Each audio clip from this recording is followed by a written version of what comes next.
Good afternoon, everyone.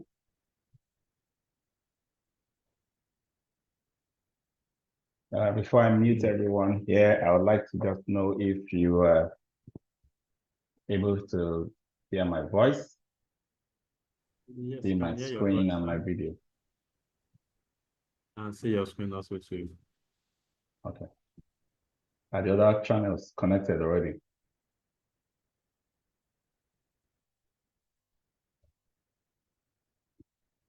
Okay, the other channel is connected. Yes, they are up and they will be up now, sir. Just in a minute, sir.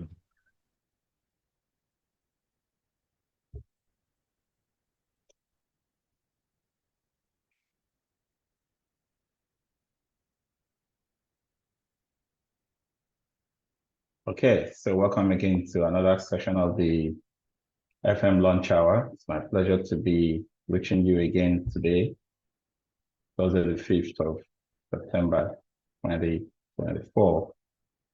And today we're, taking the part 2 of the operational excellence in facility management class that we started last week. Operational excellence is one area that is so broad in terms of scope, almost touching on a bit of everything that we do as facility managers, that we had to split it up into 2 sessions. And even with this, we'll still have more detailed deep dives into specific items we'll talk about in this operational excellence in facility management session. We're going to have subsequent, topics, take deep dives into specific aspects of our conversations in this operational excellence class. Before I start today's discussion, I'd like to just say, yes, we're finally there. The batch 22 of the FM Mastercraft Diploma is now, ready to be rolled out on Monday, the 9th of September. So the class is already configured. Students are already being set up on the portal. Our facilitators are all fired up. And we are ready for this 22nd trip into making excellence and professionalism in the facility management industry. One good thing we started in the last 2 or so classes is that our first class is always free and open. So whether you're enrolled or not, whether you're an alumni or not, whether you're just somebody passing by, we will definitely share the link for the first class. In fact, that should start going out from tomorrow. First class link, Zoom link for the first class will be shared widely so that you can all participate in the first session on the 9th. It's 5 p.m. To 7 p.m. We look forward to, having some introductions of our faculty and talking you through the course outlines and the benefits of being on the program. Then from Wednesday, we start effectively on the course 1 and take it all the way to course 33, 3 times a week in that order. And then on Saturday will be the first day for the physical class. We need to also point out that all those who pay for the physical class are entitled to attend the virtual classes for free, right? So you have double reinforcement if you attend both the virtual classes and the physical class. You have that interaction, face-to-face interaction with your faculty in every physical class, in addition to, the quiet moment to take notes and learn deeply from the wealth of experience and knowledge the faculty shares with you during the weekly sessions. Okay, so all of that information is available. All of the information about our programs are available in all our social media platforms, LinkedIn, Facebook, Twitter, Instagram. Kindly just connect with us and be part of these platforms. We also request that you take a moment to just search Max-Migold out on Google My Business and leave a comment, a 5-star review on what we are doing for the FM industry, our training, how it has affected you, and even for this free giving back series that we used to do just once or twice a year, now turning it into weekly sessions that gives you tidbits, gives you deep dives, gives you tools, tricks, and templates for delivering excellent practice management services. You can give us some good rating for that effort, like and share our content, and stay connected by being a friend on Facebook, being one of our connected fellows on LinkedIn and all the other platforms. What that keeps us connected and engaged. And thank you very much to all those who have made the effort to share our content and share our share testimonials about what our training has done for you. We look forward to seeing the impact and many more people taking the decision to join the program.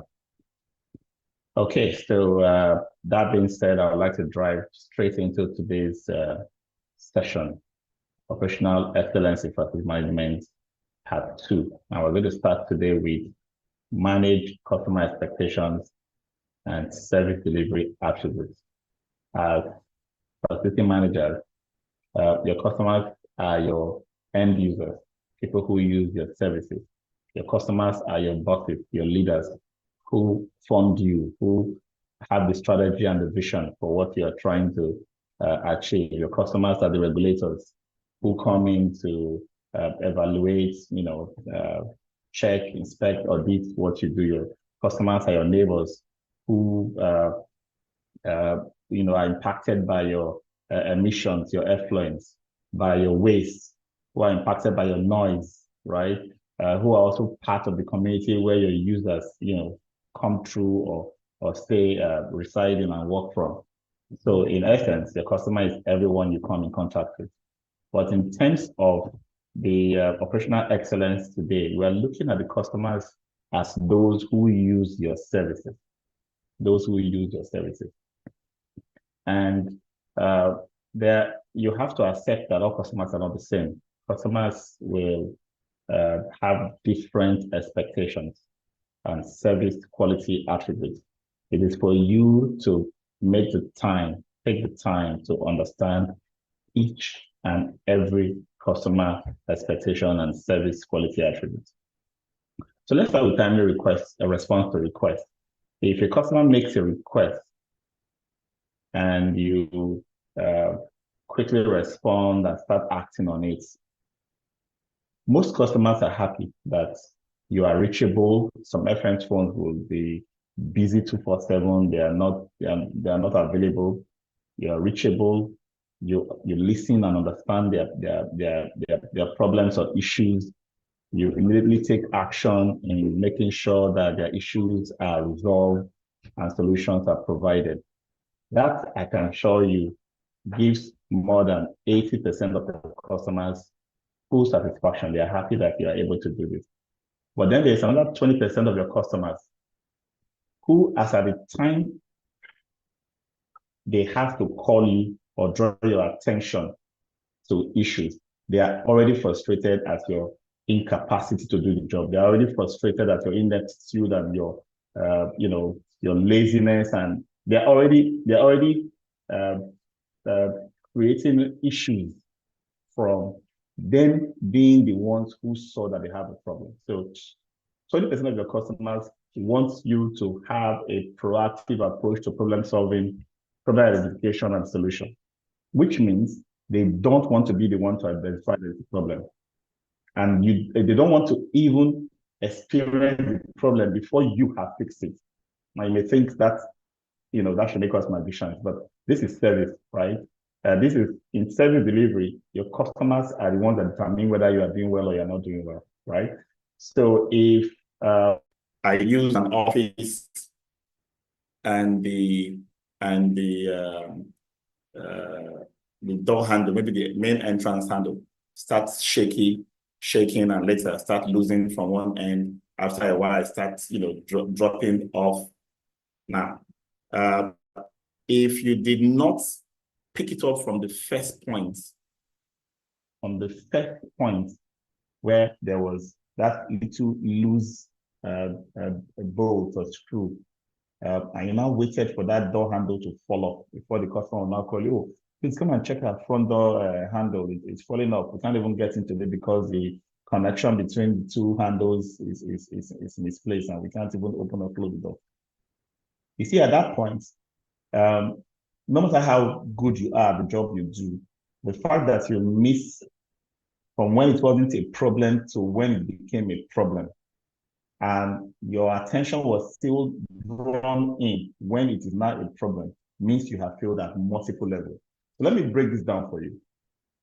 FM is supposed to operate at a proactive level. Proactive simply means you have a normal operations plan.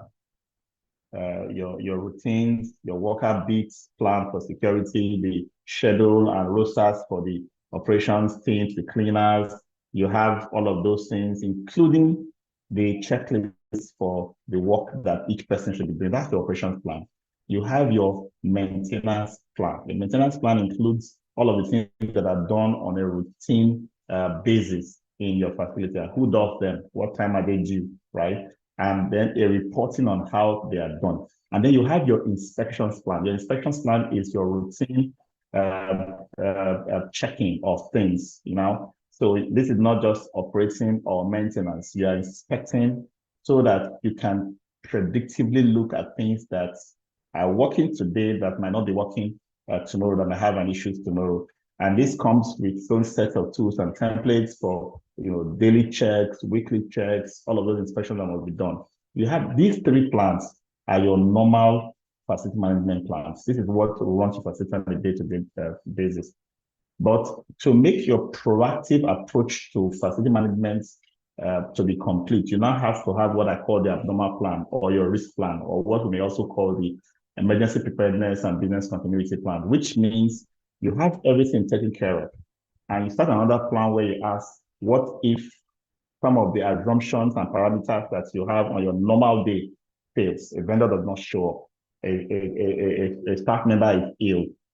There is a sudden eruption of something. There is an explosion of this. There's a breakdown in that. There is a power outage, right? So you create scenarios upon scenarios of potential risk factors.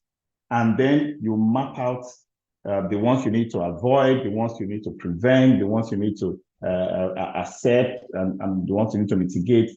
You plan them down. So that plan is only going to kick in if anything out of the ordinary happens in your normal plan. So to be a proactive facility manager, it means that you have plans and processes for running. You now have plans and processes for dealing with, play the devil's advocate and come up with all the negatives that can ever happen. How do you come up with those? There are so many ways, from your own history, from other people's experiences, and so on and so forth. You can come up with all the likelihoods of things that can go wrong, and you have a plan for them. So when you hear of plan A, plan B, plan C, yeah, this is what we're talking about. So for you to be a good facility manager, you have to operate at the proactive level. Now, you see, if you are at the proactive level, expectation is that, you know, 100% of everything you do will be pre-planned. Nothing sudden happen, because if something sudden happens, you've anticipated it and recorded a plan for it in the emergency preparedness or risk management plan. So in essence, you have something in place for anything that will happen suddenly. So what does this mean? What this simply means is that you are covered on all ends. But this is mostly utopian. It's not always possible, not always easy to have 100%, you know, perfectly proactive, right? So we allow at a level 2 of FM operation, what we call the reactive or the corrective approach to FM, where we allow an allowance for 20% of the things you do to the things your attention is called for, right? So that's using the Pareto principle of 80-20. So if I'm trying to get 100%, but at least for now, I'm able to get everything done proactively at 80%, and then I'm still drawn to notice things by my users, by my office, by management, by, you know, regulators every now and then for 20%. Then I say I'm at the reactive level 2 of FM operation, which is the most, you know, the level at which most people will will operate. Those who are professionals doing the FM job, this is the level at which they will mostly operate. Now, but below this, they say level 3, which I call the complaint level, right? So things you should have picked up on your own, anticipated, acted on without the customer knowing. You failed at that level of proactive, level 1. Then the customer finds a fault, something wrong, water leakage, socket falling off, and calls your attention. That's a level 2 that you're operating at, right? When the customer calls your attention for something, remember you failed originally by not being able to pick it up before it happens. Now it happened and you still didn't pick it up and the customer has to be the one to call you. So I say, okay, fine. You're operating at this level 2. Maximum, you should have this kind of scenarios 20% of your day as an FM, right? But if you get something from your customer and you either do it poorly, don't do it on time, don't do it at all, not meet your commitments to the customer is disappointed, and the customer now has to come back to you to make a complaint. Complaints come to you, by the way, so it doesn't go to any other person, right? And so every time a customer comes back to you for a rework, so count all your rework as level 3, because when the request came in, it was level 2. If you did it well, you still at level 2. If you fail to do it well and the complaint has to come, a rework has to be ordered, any kind of it failed again, it has to, then it comes to you, you are operating at level 3. By the way, at level 3, you are failed at 2 levels, right? So you're operating at level 3, which is the complaint level. Now, if somebody complains to you, you still can't get it right, you still can't deal with the issue, you are still slow, you are still not true to your words and all that, and the person has to either talk to your boss, talk to his boss, talk to your organization, find some way to raise the matter up, to draw other people's attention to intervene. You are operating at level 4, which is the escalation level. Escalation level is when a third party has to hear that you have failed 3 times. You failed at the proactive, you failed at the reactive, you failed at the complaint level, and you have failed again. And now I need someone else to put pressure on you. At the escalation level, you have failed too many times. You want to have 0 escalation, ladies and gentlemen, 0 escalation. In fact, when I hear a client call me about something from any of my sites, I take it very seriously because I know that client did not just call me. They've already talked to my team. They've already tried to resolve it. They've tried to show understanding. And when it doesn't happen, that the escalation has not met, they call me. I conclude immediately that the FM on that site has failed 3 times at 3 levels. In fact, sometimes your services have become so bad that the client or customer no longer has confidence in even talking with you, right? So they go from seeing a problem to escalation direct. Now, you might want to blame them and say, no, they should follow the process. They should come and tell you first. But does your antecedents, does the experiences they've had in the past support that? Does it support the fact that if they came to you, you will be able to deal with the issue?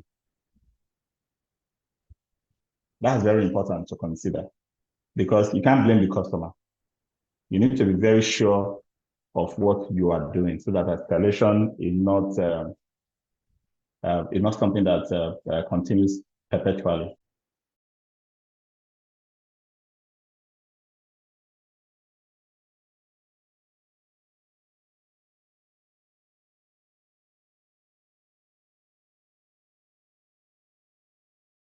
Okay, now some of you probably think that, oh, well, this is the worst that can happen to any facility manager. Escalation is the worst thing. People now know how bad you are, how unsupportive and how productive, how unprofessional you are, and you think that's the worst. But there are some facilities today that are failed beyond this 4. They're in the 5th level of operations, which we call the crisis mode. At crisis mode, you don't do your proactive, plans and execution. You don't respond to requests. People have complained to you, no headway. They have escalated all they want. They have now packed you, your company, your bosses to one side. They don't care. They are now self-managing themselves. And how do you know that? If you have an office environment, for example, people are coming in with their extension boxes to wire themselves from one point to another. People are having gallons of water in their boot or their trunk, so that when they use the toilet, they'll be able to flush it. People have all kinds of tissues and wipes. People have all kinds of supplies in their bags to take care of their own hygiene in the space. People have all kinds of, even little fans they put on their table. You will know that you have lost it completely. Your services is completely broken down. There's no further hope that they can get through to you and get a response or get something done. And so once that happens, people start helping themselves. They start creating their own infrastructure to make sure they can survive, stay alive, and work in the facility you are running. At that point, you know that you have lost it completely. That's the worst thing that can happen to any facility. So think about it. Whether it's a place where you're managing, a place where you're using currently, whether at home, at work, at church, wherever you visit, find out if these are the kind of situations that you find there. If I walk into maybe a hospital or any office and I use the restroom and water is all over the place, the toilet is not flushing, is the tap is probably not having water and all kinds of things there. And I come back again 2 weeks later and I meet the situation either the same or worse. I just conclude that this place is in crisis. And you know what? You might think it's just the toilet that has the problem, but my perception about all the services I receive in such a place is already diminished. They can't charge me anyhow. They can't charge me a premium, for example. When they give me solutions, maybe it's a hospital, a lab, or some office, you hear me questioning and questioning and questioning. For example, are they qualified? Do they know what they are doing? It's just a mindset that if they can have this poor facility management approach, how are you sure that what else they are doing is being done right? So if I want to be sure of taking care of myself in a crisis environment, I transfer that same self-care, self resolution of issues. I'll transfer it to the core business. And that's why some business they fold up. They fold up because they're giving too many people very bad impressions about their business simply because of failure in facility management. So if you are still having an issue with getting approval to do the proper things in your facilities, begin to talk about this more strategically. Organizations need to understand that facility management and impressions and perception it creates in the minds of people affect the reputation, affects the bottom line, affects everything about the organization, and it affects whether the organization is going to be successful or going to be a failing organization. So the difference is very clear if you adopt proper facility management process and you're proactive as the one put in place. Because many FMs don't really know about this. So they don't know about being proactive. They just think, if somebody calls me, since I'm a good person, I know how to respond. I'm very polite. I can go and deliver the solution, and then I have done very well. That's, ladies and gentlemen, is not facility management. Facility management should be done proactively and sustainably. That's the whole essence of operational excellence, and that's the basis on which we are having this conversation today. You must have timely resolution of identified problems. You must have timely notification and service disruption. Services will be disrupted every now and then, but you go fixing them before telling people or tell the people so that they understand what you are doing, right? I'll talk to you about templates you can use for this in a bit, but disruption must be communicated, whether it was deliberately planned scheduled disruption or it was an unplanned disruption. Timely and regular feedback on progress or anticipated delay in commencement or completion of progress, on the promise and over deliver. This is a very key aspect of customer expectations. You must do things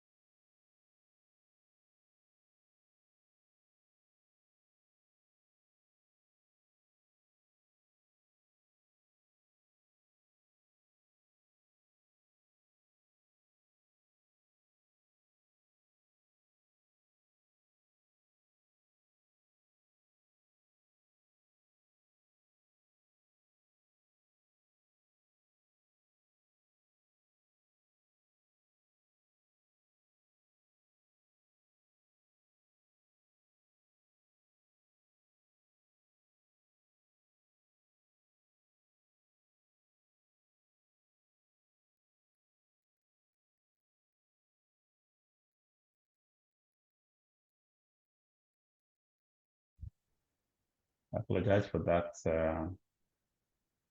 break.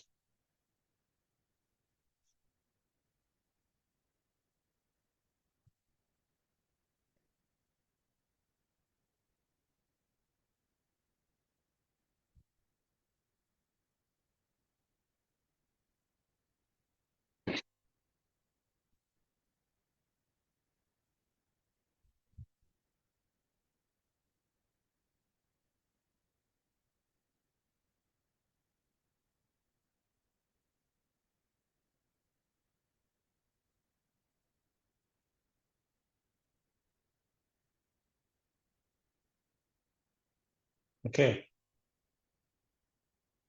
we're back now.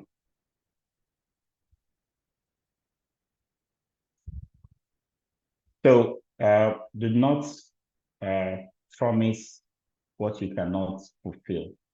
Every time you make a promise, you raise expectations. Every time you do below that promise, you dampen people's confidence in you, right? So your customers are disappointed in you. Keep your integrity and avoid negative perception in your word and action. Timely delivery of work. You must have care, respect, and courtesy. And then you must be cost effective. People understand that every value you bring is tied to a cost that comes with it. And then have professionalism in outlook and in action. Good housekeeping, very key to FM work, especially when you do repairs and maintenance. And then attention to detail in problem identification, scoping, costing, and job completion certification. If you say this job is complete, the customer should know that you mean that it is complete, not that we are still making good. There's still some things we are doing on the side that we are not done yet. No, no, no, no. If you say you are done, you are done.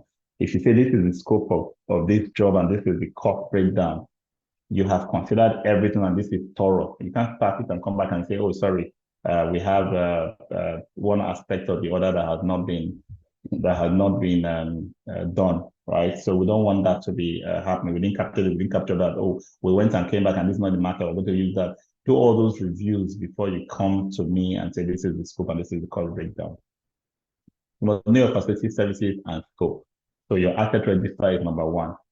Every facility must have a facility asset register. If you don't have one, you really don't know what you're doing as a facility manager. So that's the basis. That's your dashboard for all your management. So gathering the relevant information and populating your asset register and then going on beyond that to have a condition assessment is very important for you to have an effective facility management program in place. Because if you don't have that as a baseline, there's no basis for talking about operational excellence. You're just fumbling around in that operations.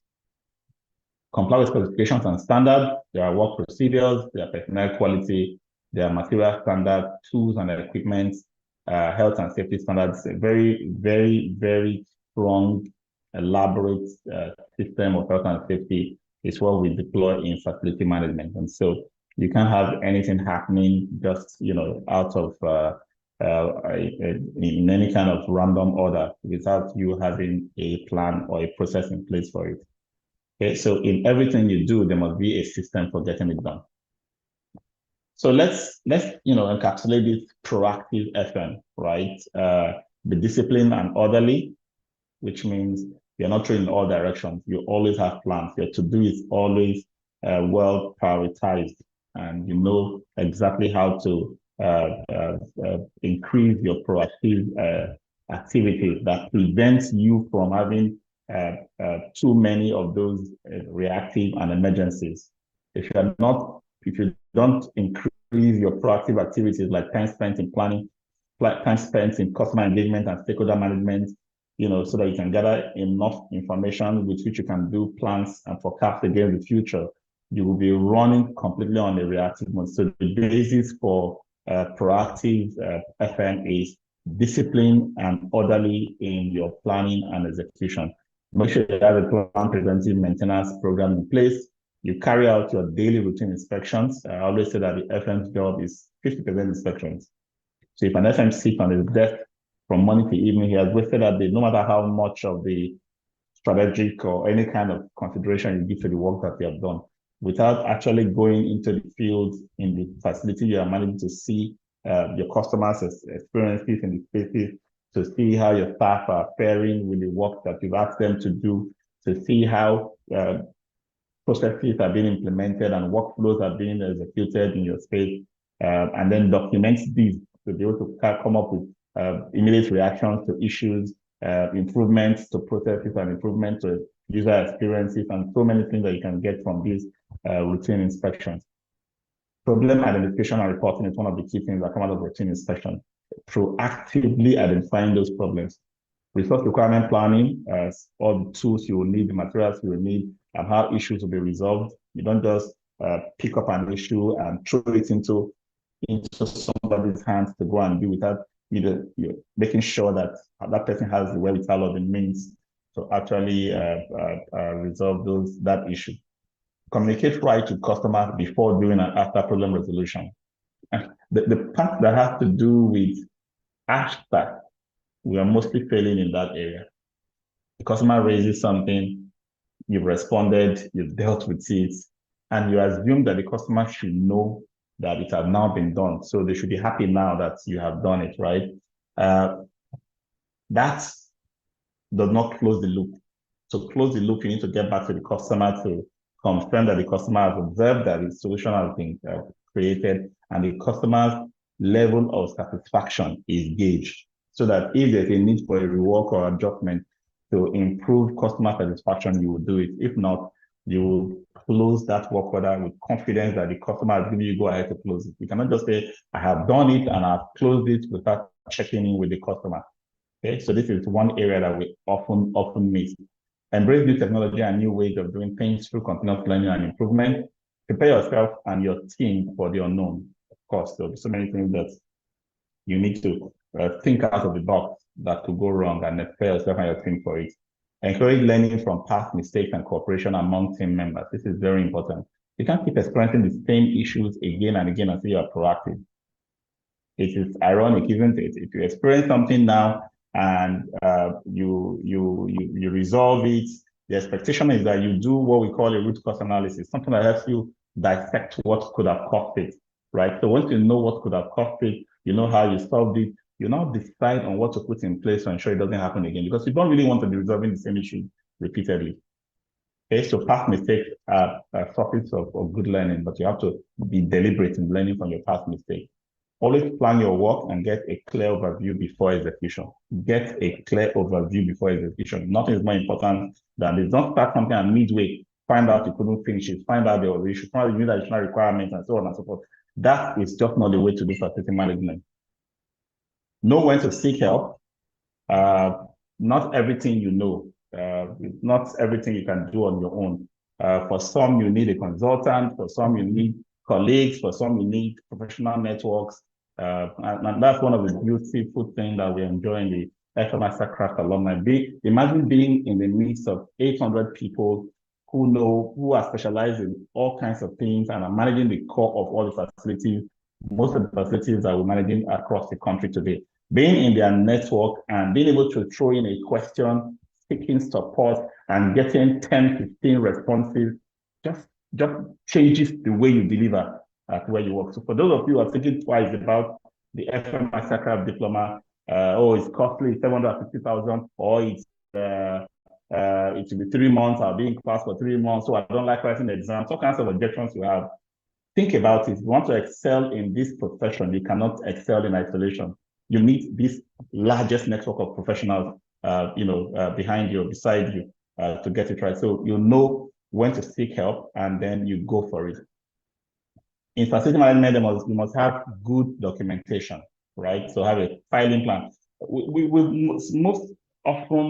Most companies have moved away from, paper files, racks, and, file cabinets and things like that. And then we are leaving everything in computers. And ironically, we are having the worst form of documentation in computers today. In the current days, Windows, things are just being dropped into random folders. Files are being named without a convention, without a proper naming structure or nomenclature. And so the search is almost impossible. Sometimes you search for a document and you get 200-300 hits, and they all come out and you have to open them one by one to know which one you're looking for. It's a mess because we did not adopt a filing nomenclature. Every organization should have some structure to their filing and enforce that structure across everybody in the organization.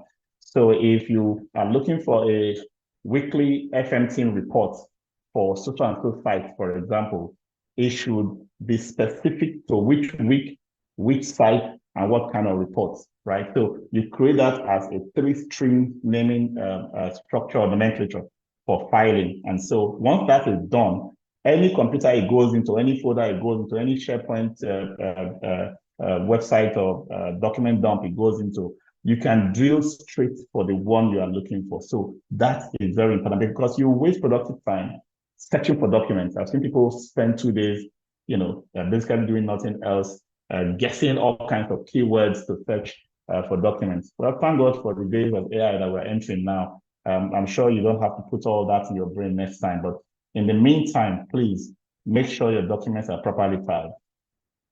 Occupant details, your as-built drawings, your asset register, commissioner survey report, your deferred maintenance log, your HSC plan, statistics and records, your procedures and standards. If you've developed some procedures and now have an SOP, standard operating procedure or playbook, they should document it properly. Everything from the things you refer to the things that are transactional, the logs, security logs, work order logs, and all of those things. There should be a proper arrangement for everything and make them easily accessible, reachable. I hear people say things like, oh, well, when I took over, they didn't hand over anything to me, there was nothing on ground and blah, blah, blah. If you have been there for 3 months, 6 months, 1 year, please make sure that the person that's going to take over from you is not going to say the same thing about you, because that's how the cycle of incompetence spreads and continues. You must be the one to break that cycle and say, if I'm here for even 1 month, I'm going to sort for all of this information, gather them, organize them, start using them and adding more updates on a regular basis. So that when I need to hand over to someone else, I will just walk the person through my folder structure, all the documents that are in the folder, and my handover is complete.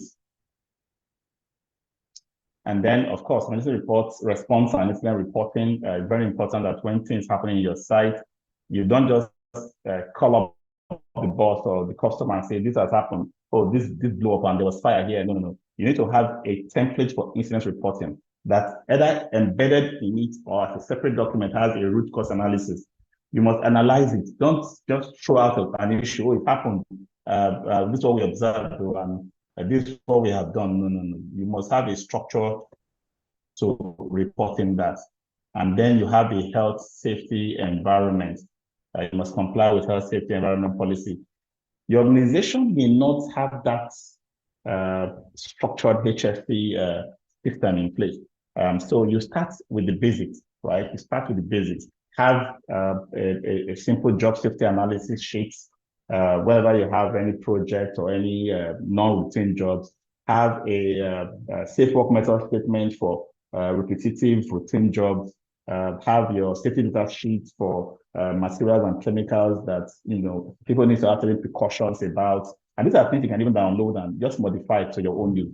Have daily toolbox meetings. Daily toolbox meetings are so important in operational excellence that it not only helps you to capture and plan for hazards, prevention, and negative HSE occurrences in your operations, but daily toolbox meeting also help you to ensure quality of your deliverables, because that's in the meeting where you're going to look at all the work orders for the day, talk about the tools requirements, talk about the material requirements, the consumables requirements, how much we have, how much we need, who is going to get what, talk about the team members to be involved, what time they'll be available, the sequence of activities to be done that day, and how these activities can be accomplished within the time you have that day. You do that in a 15, 20, 30 minutes meeting in the morning. You can see the day roll into a clockwork deliverable process where things just happen as if it's magic. But you don't do that through daily toolbox meetings daily. Then you start hearing things like, oh, we are supposed to do this thing by 1 o'clock, but we are missing one screw or one bolt and nuts that we have to go back to the market. That will take us 1 hour to go and get, right? That is something that could have been discussed at 8 a.m. And we know that before 1 o'clock, we need that bolt and screw because we checked on the things we need to get the 1 o'clock task done. Somebody has gone to get it before 1 o'clock. It's not when we've already opened up and started moving through, now realize that, oh, we don't have it. Oh, I thought it was in my bag. That thought it was in your bag would have made toolbox meeting, would have made it check on your bag at 8 a.m., not at 1 p.m. or 1:30 p.m. So these are some of the things that you must have in place. It's not just HSE does not only deliver safety, it also delivers operational excellence, good quality, better results for the customer. And there's a way we have encapsulated the daily routine inspections. We call it management by walking around. When an FM practices MBWA frequently, he has a full grasp of what's happening in the organization.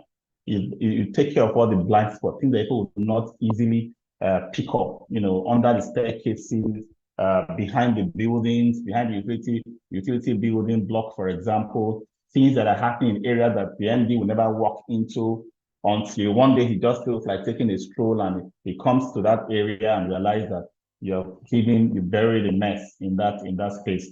And sometimes things build up. There are areas that cleaners will clean and they don't even do a deep touch to certain areas. So the places build up to the point where if somebody puts a finger in there and pulls up, what it's going to see will be almost a year worth of moss and dirt, stacked up in that area. So if you are not doing these, routine inspections, you'll be failing in your job. Operational excellence is far from you, right? But to get it right, you make sure that it's a structured approach. You don't just walk around. If you walk around a space and just use your eyes and look, you may come back and think everything is in order. But if you go with a checklist, these are the items I will check for the electrical. These are the items I will check for the building fabric and structure. These are the items I will check for water and plumbing. These are the items I will check for furniture and fitting. These are the items I will check for finishes and painting and decoration. By the time I have specific items, checklist items, and I do that inspection again, you'll be surprised. So many things you did not see when you just thought you were just doing a general inspection by looking around, you would have missed it. Secondly, you must record your inspection. So if you go and do those checklists and you document what you are experiencing in this inspection, you must also have a means, a camera, a phone or something to take some pictures and do some videos, because your memory will not serve you well. And what you've written may not be bring a perfect recollection of what you experienced when you get back. So a picture, an image, or a video will do that for you, right? So you take that in addition. And secondly, and finally, when you go for inspection, make sure that you don't only have the tool for picking up the issue. You also have what we call a worksheet. Yeah, a worksheet. A worksheet is where you put one issue per worksheet and you assign who will do it, what they will need, and so on and so, like scoping the repairs right there when you are looking at it, so that when you leave, you are not stacking up things and issues that you are picking up. You are picking it up and you are initiating the process for dealing with them on an ongoing basis. And then don't start what you do not plan. Plan extensively and execute based on the plans that you have made. And then have quality management system in place. If you are not in a company that is ISO 9001, 2015 qualified or certified, don't over push it. There are certain simple things you should start doing when it comes to quality management. The first is have a step-by-step documentation of how things are done. Nobody's talking about the improvements yet. How do we service this? How do we maintain this? How do we make requests for that? How do we procure this? You just ask the question at the top and put step 1, we do this, step 2, we do that, step 3, we do that. Maybe in addition to each of those steps, you put who is responsible, who is accountable, who they report to, and who should be informed, right? So you create a simple tool for knowing where you are right now in the way things are done. Then you now replicate that when you're not trying to improve your quality management system. You now say, okay, if we're going through these 7 steps in servicing our air conditioners, for example, are there any redundant steps that we're wasting time with? Are there things that are missing from this to get the best results? Is there a closure we have not added to this? For example, some people come and service AC and they will see water on the ground, or they cause some issues in terms of depth, and they will now start telling you, I'm not a cleaner. Please get a cleaner to come and clean it. I've done my job, right? Because you, the facility manager, did not capture making good a professional ending, a tidying up step to the process or procedure for servicing AC. That's why I will tell you it's not your job. But if you've added that and trained him that once you finish, you make sure the place is left better than you met it. You cannot tell them to go and place another worker to come and clean when you are the one that did the job that created the mess in the first place. With that, I have now improved my processes. And as soon as I have that in place, I begin to track how my team members comply with the process. That's basically my quality management system. So as simple as that, if somebody asks me, do you have a quality management system? I'll say, yes, I have a quality management system, because 1, I have my processes. 2, I have my process processes improvement system or plans in place, and I'm following them. And then 3, I have my reporting and checking on compliance for my processes. That's basically a summary of a quality management system. So finally, it's important that we have an open mind towards learning. So if you are still thinking training and learning is expensive, you are just decaying professionally. So I don't wish that on anybody, right? So take the opportunity to become the best you can. Now that you are still under 60 and under 65, you have the chance to spend the remaining of your career at the top, not stay groveling at the bottom because you refuse to invest in yourself, in training yourself. So that's the first thing, open mind to learning, value skill acquisition, and becoming the best in what you do. Secondly, have a dedication or commitment to what you are doing. Have a full focus on your customers. Customers call the shot. So if you still have the thinking that some customers don't like you, you don't like them either, they are like this and they are like that, describing them negatively, you can never be good in this job that we are in. Thirdly, and finally, make sure you have processes. It's processes that run the whole thing. All right. So if you do this 3 things, operational excellence is yours. You'll be the best in what you do. Okay, so that's the end of my operational excellence in facility management part 2. Next week, my team will announce to us what the topics for the next series, continuing with this FM management series that we started a few weeks ago. That's going to run through to the end of the year every Thursday. I hope you get something out of it. So if you have questions, now is the time.